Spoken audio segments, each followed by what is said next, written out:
I'm just a regular guy, mid-30s, software engineer, nothing fancy. I met Sarah 8 years ago at a coffee shop. She spilled her latte on my laptop as we laughed. She apologized. I asked her out. Within a year, we were married. Everything felt perfect. We had a small house in the suburbs, 2 cars, a golden retriever named Max, Sunday morning pancakes, movie nights, the whole dream. I worked hard, long hours, but I did it for us, for our future. Sarah worked part-time at a boutique. She said she wanted to focus on building our home. I supported that. I trusted her completely. Every Friday, I'd transfer money into our joint account. Groceries, bills, vacations, everything shared. I thought we were building something real. But looking back now, I see the signs I missed. She stopped asking about my day. Her phone was always face down. She started going to the gym at weird hours, new clothes, new perfume. She smiled less when I came home. I told myself I was paranoid. Work stress. Marriage is hard sometimes, right? I wanted to believe her when she said everything was fine. I wanted to believe in us. But then, small things started to change. It started with a text message. I was cooking dinner. Sarah was in the shower. Her phone buzzed on the counter. The screen lit up. Can't wait to see you tomorrow. He's working late again, right? My stomach dropped. I stood there, spatula in hand, staring at those words. I didn't unlock her phone. Not yet. I needed to be sure. The next day, I told Sarah I had a work emergency. Late meeting. Don't wait up. Instead, I drove to the gym she claimed to go to every evening. She wasn't there. I called her. Hey, babe, how's the workout? Oh, tough session tonight. I could hear traffic in the background, not gym music. I followed her car using the tracker app we both shared. For emergencies, she once said. She drove to a hotel. Downtown. Expensive. I parked across the street. Waited. 30 minutes later, she walked in. But she wasn't alone. She was with Marcus, my best friend, the guy who was best man at our wedding. I sat in my car, engine off, hands shaking. They laughed as they entered the lobby. She touched his arm. He kissed her forehead. I wanted to scream, wanted to storm in, confront them both. But I didn't. Something cold settled in my chest. Anger, yes, but also clarity. I drove home, made myself a drink, and I started thinking. Over the next 2 weeks, I played dumb, smiled when she lied, kissed her goodnight. I hired a private investigator, got photos, timestamps, hotel receipts, text messages recovered from cloud backups. It wasn't just an affair. It was a plan. I found emails between Sarah and Marcus. They were planning to take everything. She'd file for divorce, claim I was emotionally absent. Her lawyer would not push for the house, the cars, and half my savings. Marcus had even helped her open a separate bank account. They were already moving money. They thought I was clueless. It was me, workaholic too busy to notice. The final piece fell into place when I overheard her on the phone. He'll never see it coming. After the divorce, we'll sell the house and disappear. Start fresh. She laughed. That laugh used to make me happy. Now it made me sick. I realized something in that moment. I wasn't heartbroken anymore. I was done. But they made one mistake. They thought I was broken. I didn't yell, didn't confront, didn't cry. I became a ghost in my own house. Calm, quiet, strategic. First, I called my lawyer. Not just any lawyer. The best divorce attorney in the state. I showed him everything. The photos, the emails, the evidence of financial planning. He smiled. This changes everything. Step 1. I moved money. Legally. See, 2 years before we got married, I started a business account. A side project I barely touched. It had a little seed money in it. Nothing huge. But 8 months ago I had a breakthrough. A software contract. A big one. I didn't tell Sarah. Not because I was hiding it. I just wanted to surprise her later. The money went into that old business account. The one she didn't know existed. The one her lawyer never thought to search for. By the time I finished the contract, that account had over $850,000 in it. She thought she was taking half of $120,000 in savings. She had no idea. Step 2. I let her file first. Sarah filed for divorce 3 weeks later, just like I knew she would. She claimed I was emotionally unavailable, controlling, absent. Her lawyer demanded the house. the cars, 50% of all marital assets. I played the part, looked sad, looked defeated. My lawyer quietly filed a counter-motion. Adultery, financial misconduct, evidence of planned asset concealment. We attached everything. Photos of her and Marcus, emails, bank statements showing she moved money without my knowledge. Her lawyer went pale when he saw the file. But I wasn't done yet. Step 3. I contacted Marcus's wife. Yeah, he was married too. I sent her copies of everything, anonymously at first. Then I called her. I'm sorry you have to see this, but you deserve to know. She cried. Then she thanked me. She filed for divorce 2 days later, took their kids, froze their accounts. Marcus lost everything in a week. Step 4, the hearing. Sarah walked into court confident. Designer dress, new haircut. She thought this was her victory lap. Then my lawyer stood up. He presented the evidence. Every lie. Every secret meeting. Every dollar she tried to hide. The judge wasn't amused. Sarah's face went white. She looked at her lawyer. He looked at the floor. Your Honor, The judge held up a hand. Save it. In the end, the ruling was clear. Adultery. Financial misconduct. She got nothing. No house, no car, no savings. She had to cover her own legal fees. The business account? Completely protected. Premarital asset with postmarital income kept separate. Untouchable. But here's the twist. I didn't keep the house. I sold it. Donated half the proceeds to a women's shelter in my mom's name. The other half? I put it toward a down payment on a cabin upstate. Somewhere quiet, somewhere new. I didn't want revenge to make me bitter. I wanted freedom. Sarah left the courthouse in tears. Marcus stopped answering her calls. Turns out he only wanted her when she had money. I walked out alone, got in my car, drove home. Max was waiting. For me. Tail wagging. The judge let me keep him. Clearly the more responsible party, he'd said. I sat on the porch that night, watching the sunset. For the first time in months I felt light. But what came next changed me forever. The weeks after the divorce were strange. I expected to feel victorious, triumphant, but mostly I just felt empty. Not because I lost Sarah, but because I lost the version of myself that trusted easily.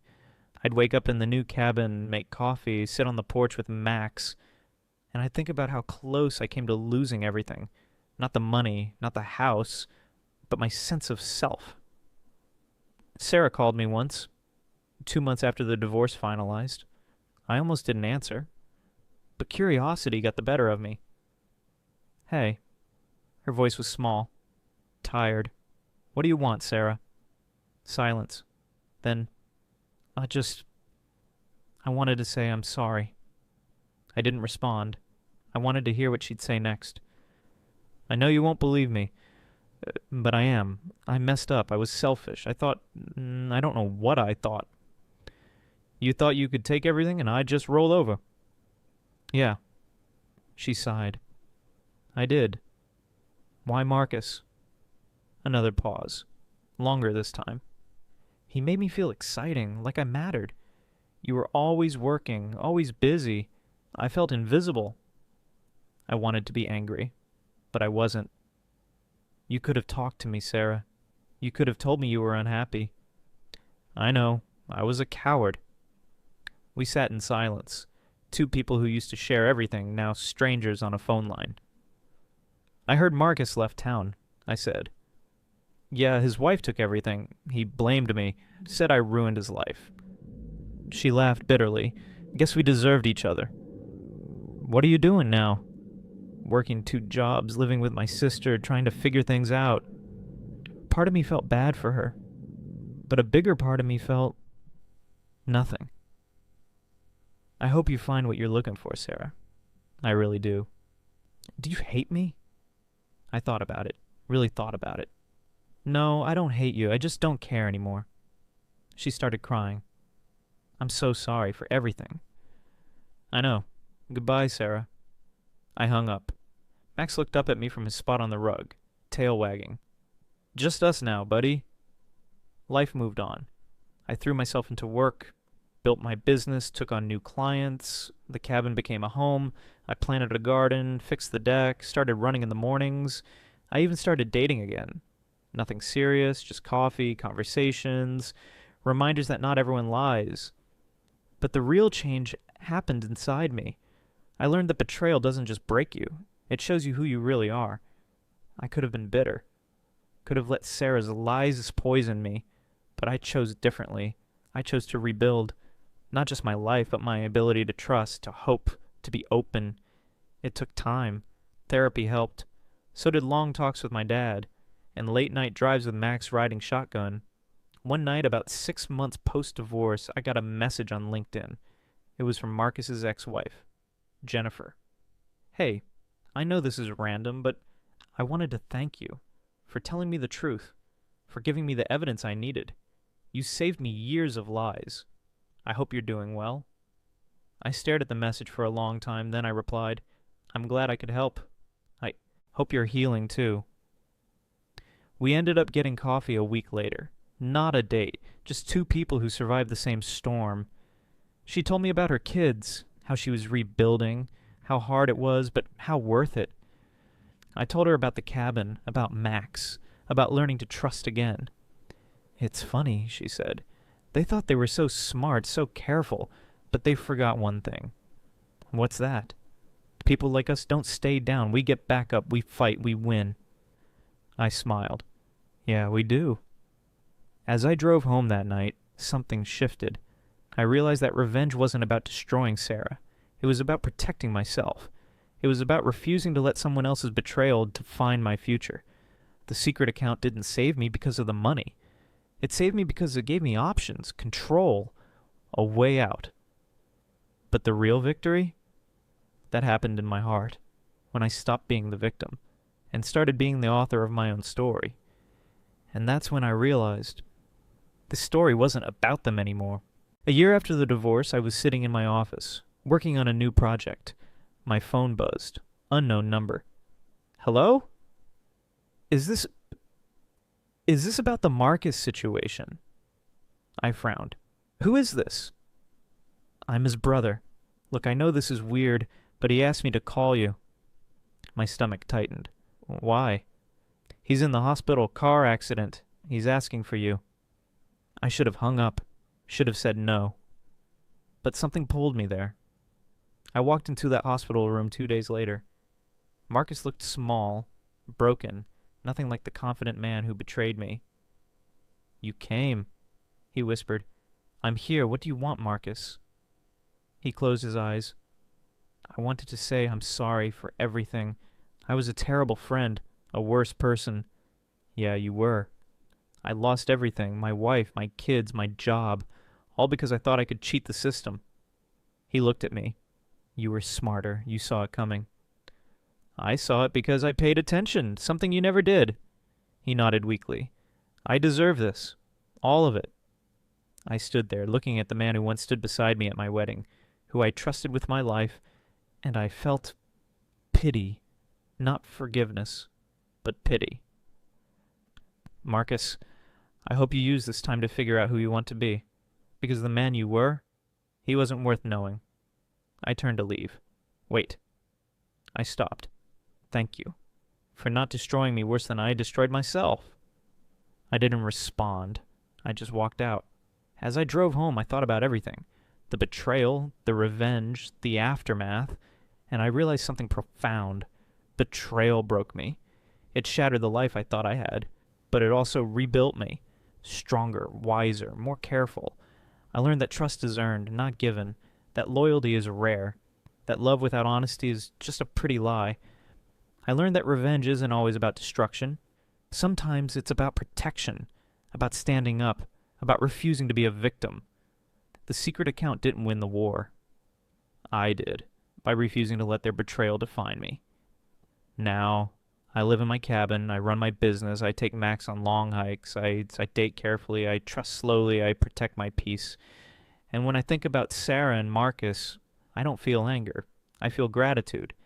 They taught me the most valuable lesson of my life. Some people will take everything from you if you let them. But if you stay smart, stay strong, and stay 5 steps ahead, they'll never see you coming. Betrayal broke me, but it also rebuilt me. And that That's the real victory. So here's what I want you to remember. If someone betrays you, it's not the end. It's the beginning. The beginning of you learning who you really are, what you're capable of, how strong you can be. Don't let their lies become your truth. Don't let their betrayal steal your future. Stay smart. Stay calm. And always, always stay 5 steps ahead. Sarah thought she won. She thought she took everything. But she forgot one thing. You can't take what you don't know exists. And the most important things? They're not in a bank account. They're in your heart. Your strength, your ability to rebuild. If you've ever trusted someone who hurt you, I hope this story reminds you that you're stronger than you think. You're not broken. You're just learning. And that learning, it's going to save your life one day. If you enjoyed this story, hit that like button. Drop a comment telling me your thoughts. And subscribe if you want to hear more real stories like this. Because trust me, I've got plenty more to tell. Stay strong out there.